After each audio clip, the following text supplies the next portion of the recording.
Hi friends, మీకు ఈ video నచ్చితే లైక్ చేయండి, సబ్స్క్రైబ్ చేయండి. ఆంజనేయ ఆంజనేయ రా అంటూ జున్నులకి ఇద్దరు కూడా ఆంజనేయ స్వామిని తలుచుకుంటూ ఉంటారు. జై శ్రీరామ్ అంటూ ఆంజనేయ స్వామి ప్రత్యక్షం ఉంటాడు. నా కష్టకాలం నుంచి మీరే గట్టెక్కించాలి, మా సమస్యను మీరే తీర్చాలి, మమ్మల్ని కాపాడాలి అని లక్కీ జున్ను ఏడుస్తూ ఉంటారు. కష్టకాలంలోనే ఆలోచన కూడా వస్తుంది అని ఆంజనేయ స్వామి చెబుతూ ఉంటే అప్పుడే లక్ష్మి గదిలో కూర్చొని ఏదో ఆలోచిస్తూ ఉంటుంది.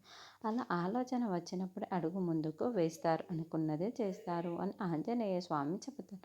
అలాగే అని లక్ష్మి ఏదో ఒక నిర్ణయం తీసేసుకొని గార్డెన్లో వెళ్ళి జయదేవ్తో ఏంటమ్మా లక్ష్మి, ఏం మాట్లాడాలి చెప్పమ్మా అని జయదేవ్ అడుగుతూ ఉంటే, మామయ్య నేను మీరు చెప్పినట్లుగానే చెయ్యాలి మామయ్య, నేను ఈ నిర్ణయం తీసుకున్నాను మామయ్య అని లక్ష్మి అంటుంది.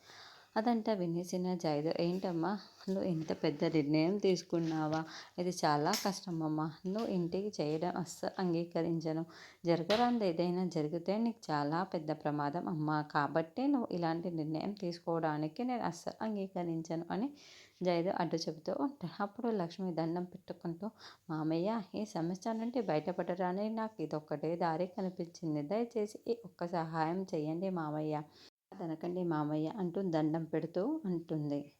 అది కాదమ్మా లక్ష్మి, నీకు చాలా ప్రమాదం అమ్మ, ఏదైనా జరగదాంది జరిగితే అని జయదేవ్ ఎంత చెప్తున్నా కూడా వినకుండా, దయచేసి ఈ ఒక్కదానికి అంగీకరించండి మామయ్య ప్లీజ్ అంటూ లక్ష్మి బ్రతిమలాడుతూ ఉంటారు. దాంతో జయదేవ్ ఆలోచనలో పడతారు. మరి లక్ష్మి ఏ ప్లాన్ చేసి తనకు ప్రమాదం జరిగేలా నిర్ణయం తీసుకుంది.